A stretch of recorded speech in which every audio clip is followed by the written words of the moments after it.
باتباع سنة نبيك صلى الله عليه وسلم يا رب العالمين ربنا كريم ঈদগাহের ময়দানে আল্লাহ পাক ঈদুল আযহার নামাজ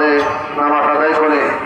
আল্লাহ আমাদের কুরবানি ঈদের নামাজ ইবাদত বন্দেগী তাকবীর তাহলিল